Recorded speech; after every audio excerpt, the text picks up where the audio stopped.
It's a real story. I bought a haunted teddy bear from the dark web. It won't stop watching me. End quote. They say never buy things from the dark web, and I should have listened. It was supposed to be just a creepy teddy bear, something to show off in my horror collection.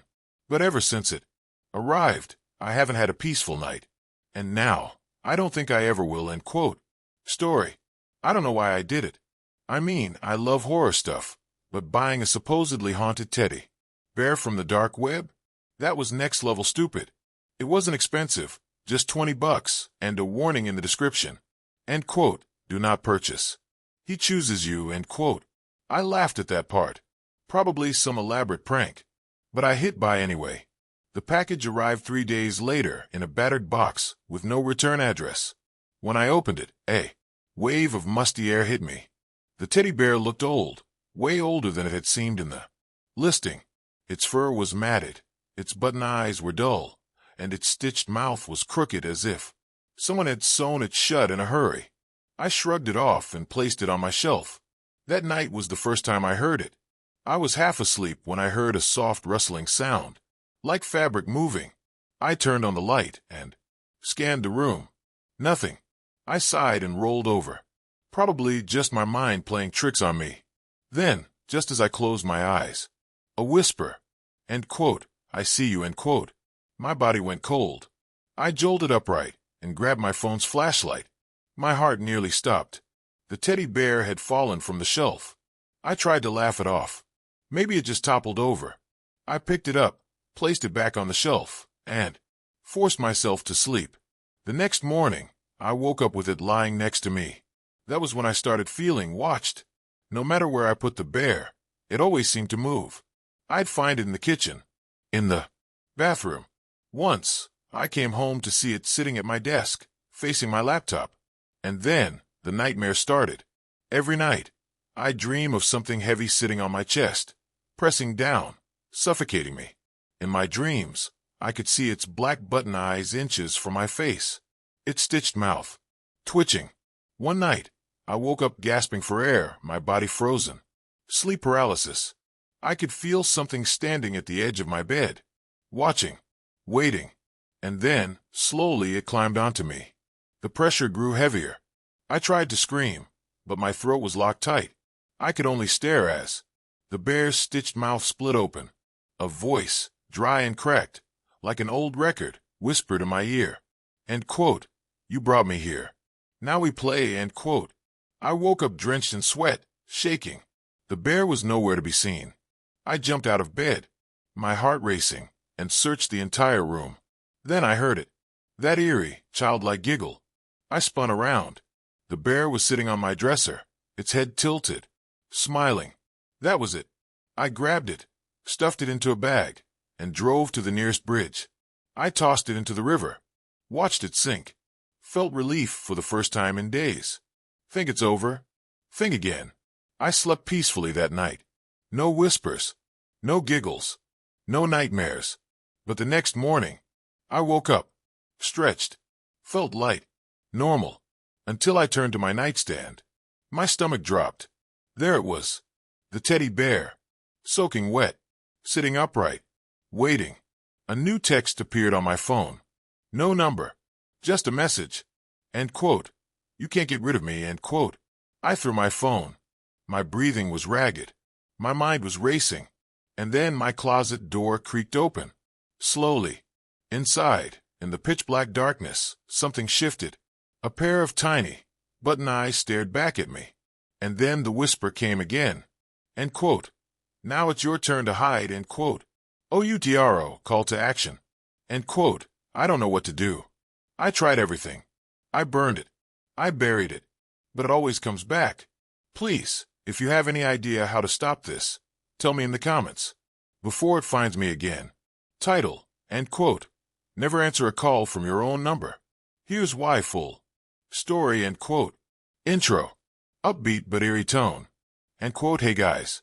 You ever get one of those weird spam calls, and for a second, you think, who the heck is calling me? But what if it was you? Yeah, like, your own number calling you. I always thought it was just a glitch or some scammer. Until I answered, and I really shouldn't have. Here's what happened, end quote. Story begins. It started last Wednesday.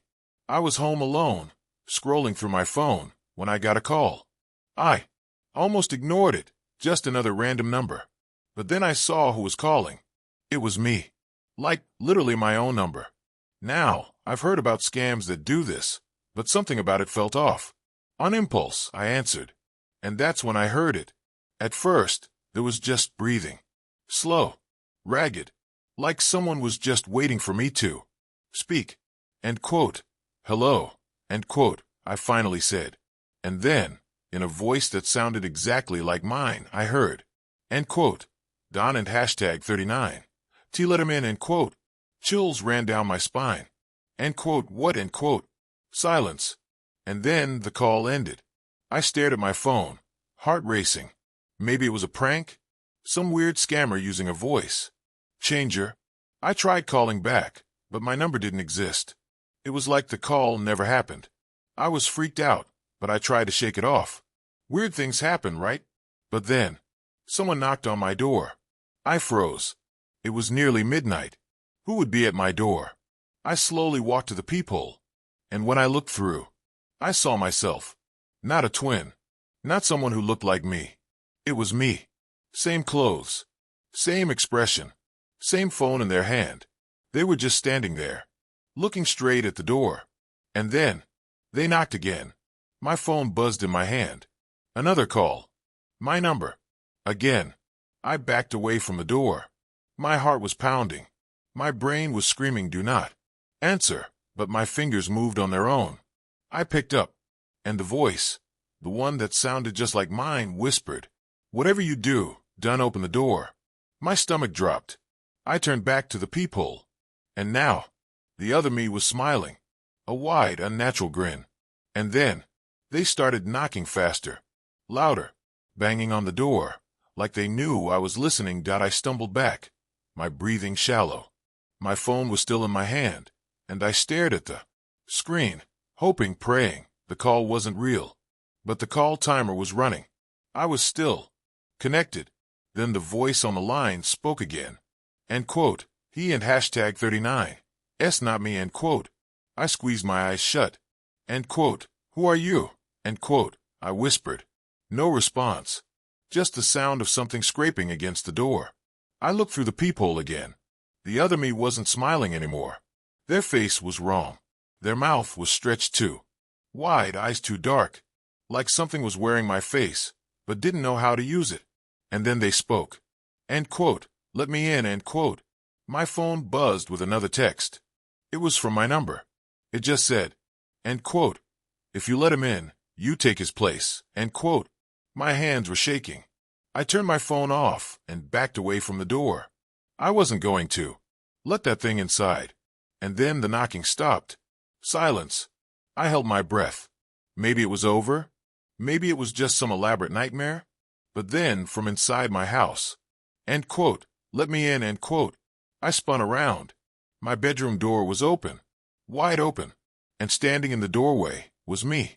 The same clothes, the same phone in his hand, but his mouth was stretched into that sickening grin. I dropped my phone and ran out of my room, down the hall, to the front door. I fumbled with the locks, my hand shaking, but I could hear it behind me. End quote. You should have answered the first call. End quote. The voice was mine, but wrong. I threw open the door, expecting to find the street, my car, my normal, safe world. But outside was black, a void. No sky, no ground, no houses. Just nothing. And before I could react, before I could even scream, something pulled me backward. The door slammed shut. I hit the floor hard. My vision swam. But as I scrambled up, I saw it him.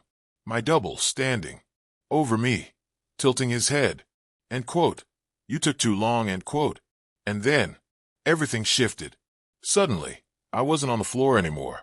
I was outside, standing in the void, looking through the peephole, watching myself inside. I banged on the door. End quote, and oh, let me out, end quote. Inside, my double, the new me, just smiled, picked up my phone, and answered a call. I heard my own voice from the other side. End quote. Don and hashtag 39. T let him in, end quote. And then, the call ended, and I realized I was never getting out. Outro. Back to friendly tone. End quote. Yeah, so, if your own number ever calls you, maybe just let it ring. What do you guys think? Would you have answered? Let me know in the comments. And don't forget to like, subscribe, and hit that bell so you don't miss more creepy stories. Until next time, don't open the door. End quote.